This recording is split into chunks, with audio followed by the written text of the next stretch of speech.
Oh, it's Rowan Hand, it's Destination Newry, it's the morning programme. Earlier this week, the police came in to me, we recorded we do it all the time. Every couple of weeks we have a look at, we call it Police Call. That's a good name, isn't it? Yes. It works very, very well. And Alan, you're with me, it's Alan Macartney, good to see you. Good to see you. We have the boss in occasionally. Yes. And you're the power behind that throne, I would have thought. Well, I like to think so. Yeah. I would have said so. What are we talking about today? What were things? We're looking at on the run up to the summer. Yeah. Well, we're in the summer. Hopefully it's not the end of it with the last bit of good weather. But coming up, schools are closing and everything else. So we're interested in a few things. Kids obviously will be kids coming up to the summer, so we're interested in how they're behaving themselves, and in our case, sometimes how they're misbehaving themselves. Exit. Don't even go. We'll not even go to where all the possibilities. They don't need any encouragement. One of the things recently we've been looking at again, although there hasn't been a massive upsurge again, but we've in the past had problems with quads, with scramblers, and unfortunately over the last few years we've had a few fatalities. Not here, but this week alone there was news of quads down in holiday place in Spain or somewhere. Yes, and they are inherently dangerous. Great fun, but can be inherently dangerous if not done with the right equipment. And do they need helmets for quads? Yes, absolutely. We would recommend helmets and even pads, but at least helmets. Helmets at least. At least going to protect their heads, you know. Yeah. So that sort of thing, we're trying to get the message out into our communities and through our schools and what have you before they quit.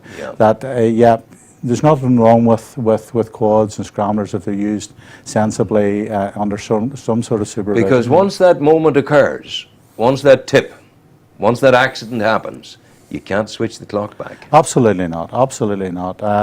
Some of our community members would even contact us with misuse within, close to estates or and some sort of ground near estates, and we try to investigate them best we can. We will not chase them for obvious reasons because we don't want to make it into a situation where we chase them, they come off. Cops and robbers. Well, they come off and hurt themselves because they're not well equipped. And if they're on the public road's very hard. Absolutely. Any chance they have it all in a field, but it's I can't believe that parents allow these sort of things to happen, and even sometimes encourage it. Absolutely. Sometimes even parents aren't that far away when we get there. Look at my boy on the quad, isn't he great? Yes, and what we will do, we will follow up. Quite often, we'll house them. We'll find out where they're being kept. We'll visit there, and after one warning, we will take the quad away, and they will have to pay money to get it back. Absolutely. If they're going to get it back at all. Is it only quads, or what else would quads and scramblers, and even, to be honest with you, some of these little electrical sort of bikes almost, which there don't seem to be just as many of them about now, but even those, they shouldn't be misused or abused, and definitely not ridden on a road.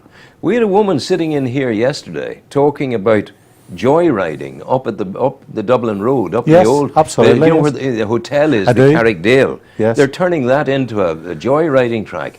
That's something that's mega dangerous. Yes, something that we have been looking at as well. We, along with our friends at Garda Síochána, in a sort of cross-border liaison, we're looking at that main, as you say, the main Dublin Road, and we are paying attention to that Dublin Road as well because of, as you say, joyriding, souped-up cars, maybe doing donuts or just getting about or drifting and what have you. So we will be paying attention, and obviously any road offences, road traffic offences will be prosecuted accordingly. Right, I'm going to surprise the audience now. How's Africa? Is this is still the hidden story of this police officer. Yeah, Africa is still Africa, as you well know. This particular year I was in Burkina Faso. The land of upstanding men. Yes, that's what indeed. it means in translation. Right. Yeah. And again, having visited a few African countries, it is the same but different, and I'm sure you would relate to that. Africa has an underlying sameness, but every country of Africa is so much different. We were out there boring water wells. Well, and when you say well, it's your church, it's not a police outreach. No, it's your church with, community. It's with a charity-based organisation, but it works with church organisations out there. Different. It's great because if you have a structure there, and the Christians have a good structure there, Catholics, Protestants, they're there hammering away all the time. You can get in and use that vehicle to do the good work. So we were able to bore 6 successful water wells while we were there. So they will be equipped with pumps and. I'll have, that's great. My book, You Must Do Your Book, and there's a good publisher here, will look after it for you. I'll give you all the details. My book on 10 years of travel in Africa and India, coming at the end of July. Yes. Wonderful. Are you taking lots of photographs as well? Yes, Make sure you do. We had, everybody was having a go at photographs, so we had a little DVD Good. sort of. You'll come in someday and talk to me, yeah? Absolutely. I'll contact you out the road and we'll do that. But for now, I'll let you go. Okay. Thank you. Thank you. God love you. All right. Thanks a lot. Music maestro, please.